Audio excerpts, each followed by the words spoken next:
Hey, what's up, everyone? This is Micah from This Divided World.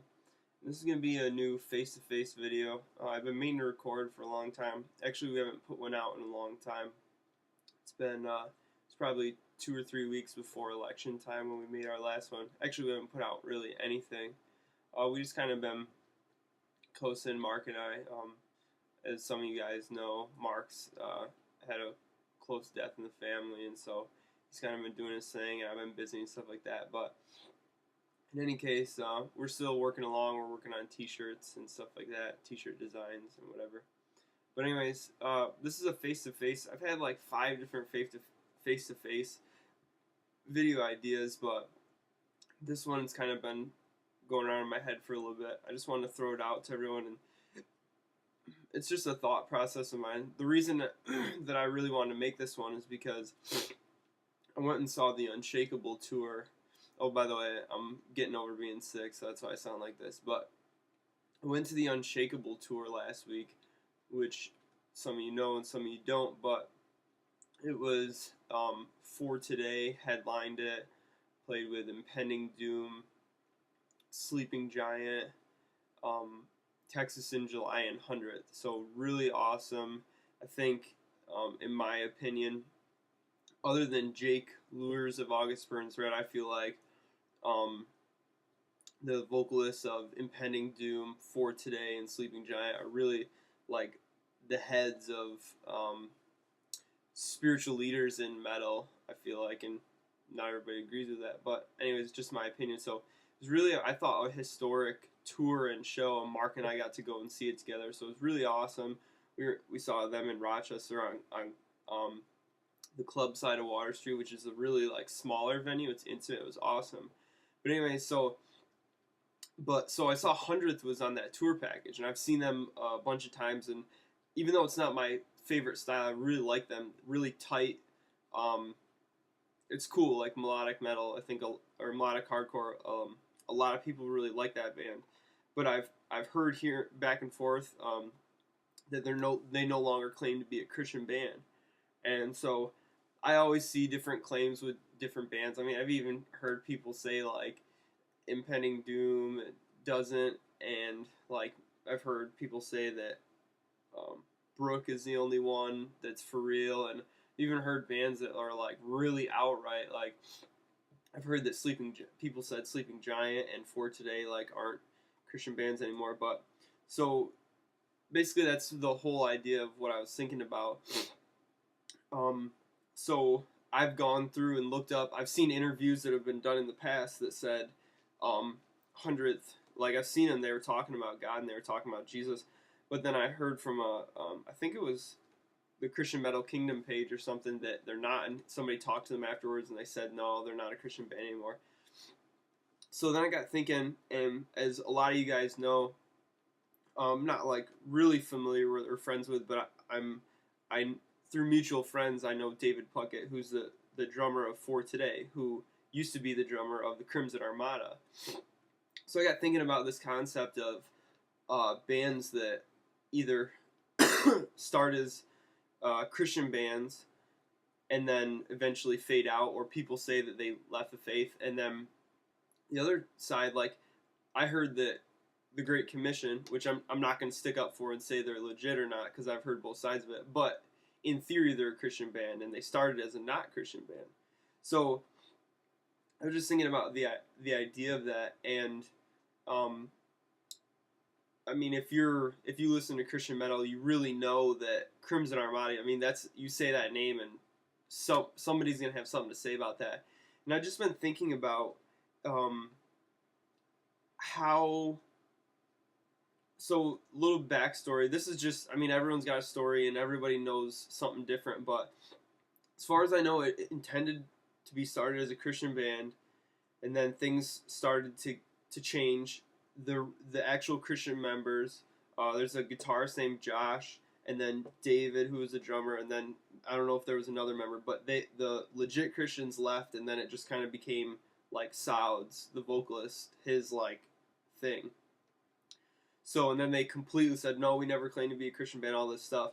And everyone turned on them. Everyone flipped out. Like, Christians and non-Christians. And so I got to thinking, like, I've seen strands of comments, and I really have to pull myself back, because sometimes, like, for me, I like want to go out and say stuff, but I feel like Saad, is that how I say his name? Saad?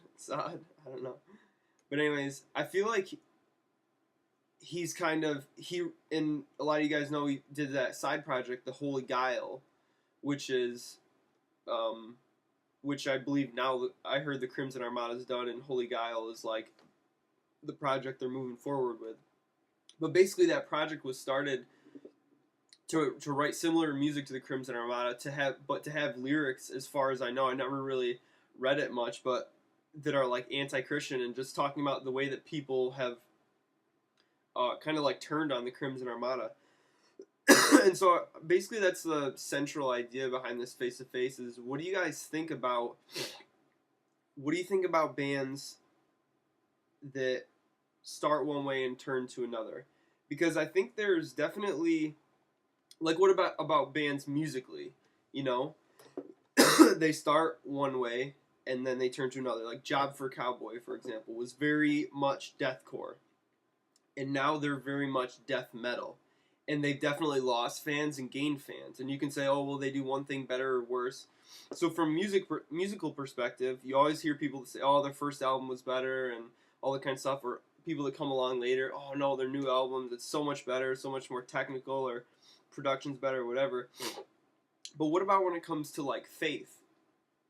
Do we as a music community, or as people, allow for people to have change of hearts? Like, for example, my life, unless you know me personally, you don't really know, but I was not a Christian. Like, I was an atheist for a very long time. And so when I came into the kingdom, when I became a Christian, there was like everyone around me, not everyone around me, but people that were Christians, people that were saved, were very happy that I decided to make that change in my life. But then other people in my life weren't happy about that decision I made. So now, for example, if there was, like, let's say, Suicide Silence, kind of the wrong band to pick, but it's just the one that popped in my head. Let's say they get a new vocalist tomorrow, and all the guys in the band say, you know what, we want to become a Christian band. They have drastic life changes, and they become like a Christian band, okay? I think the Christian metal community would be super stoked, right? Because it's like, there's these people that have all this influence, and they can change people's opinions, and they're making really heavy music for God's glory. But then on the other side of it is, if a band like ooh, almost knocked over my water. What about a band like August Burns Red? Like, what if they tomorrow said, you know what, we don't really believe in Jesus anymore, not personally and not as a band? There would be an uproar, right? And so I wonder about how the Christian community handles those types of things. Like, for example, I don't think the Crimson Armada has been shown Christian love.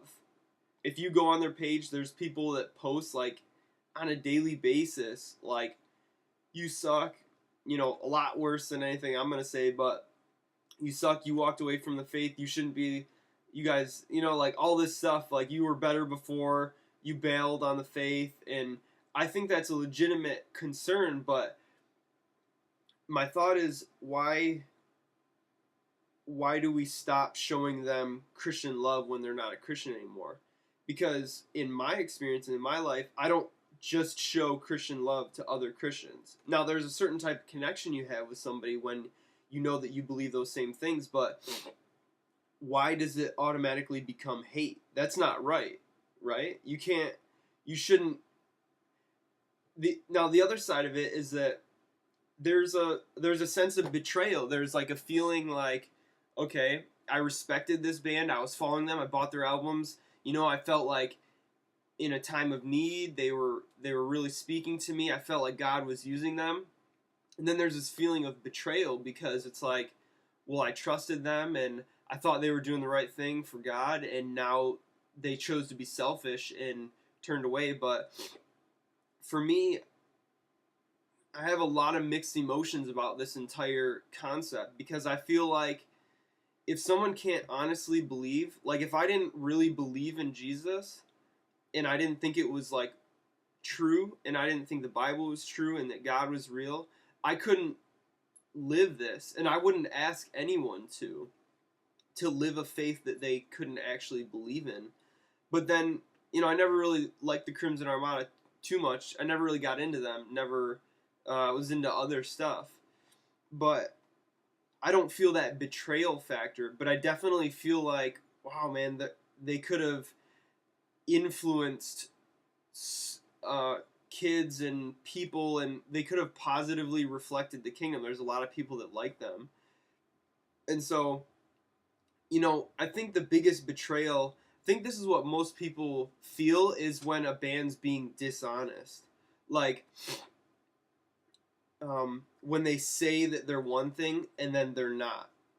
For example, I've even seen condemnation from atheists to Christian bands because they're not living what they believe. And I like that, and I think that's an honorable thing, because I feel like I really like the idea that the metal community and the hardcore community hold bands and people up to what they preach and their convictions. So, for example, let's forget about Christianity or atheism or anything like that for a minute. Let's just say straight edge. Okay, so there's a straight edge band. Dude cracks a beer on stage and still is preaching like it's a straight edge band. And then after the show, like, I don't know, there's some serious like straight edge gangs out there. He gets like mugged by the straight edge, like a gang or whatever in the straight edge community. Like, I'm not saying that's right, but it's I can understand where that comes from, because there's a sense of betrayal, and it's like, you claimed to be part of this community. You didn't have to say that this was you, but you went out and said this was you, and then you didn't just change, but you betrayed our trust and our faith in you and all that kind of stuff. So I think for me, the hardest part about a Christian band is, I understand that they're human and they're going to fall short. Like, the Bible says that, and we as Christians know that. And yet it seems like there's a threshold. There's a certain boundary that gets crossed. It's like, it's not like, oh, you fell short in a simple way. It's that you betrayed trust, or you intentionally misled, for like a band to claim that they're Christian, but then completely not be, to preach a message but not live a message, or to preach a message to live it, to sell a t-shirt or something like that. And so I guess I'm curious what everyone thinks about this. I'm looking, it's like 13 and a half minutes, so I'm definitely rambling, but I feel like it's a really huge thing. I just feel like the way that bands that are walking away from faith, I think it's a possibility that, like, let's say a band walks away from the faith, personally and as a band. I think it's possible that the way the Christian metal community responds to them could change how they feel about it. Like, if people came up to them after shows and was like, "Hey man, I'm still praying for you," or like, "Hey man, I know you're not living for God anymore, but God still wants your life," like, just stuff like that. So, I'm just curious, like, let's make it a discussion and think, how can we move forward this? Like, I know a lot of people I know my brother for a long time was praying for, like, Ollie Sykes from Bring Me the Horizon and Mitch Lucker from Suicide Silence, and praying for individual members of bands. But what about bands that walk away from the faith, the prodigal sons? Like, I am a prodigal son return home personally. And so, like, what about a band and all that stuff? So, anyways, that's the face-to-face, guys. It's really long, but I hope you listen to it. I hope There's a discussion sparked from this. I think it's a really controversial thing. I think it's something that everybody's gets mixed emotions and doesn't really know how to deal with it. And you just, behind the mask of the internet, people go out and say comments and do things that they wouldn't normally do.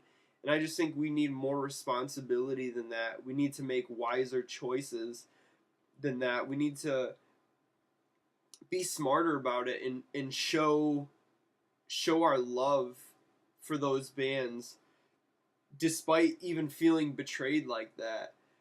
So anyways, guys, that's my rambling face to face. I hope it starts a good discussion.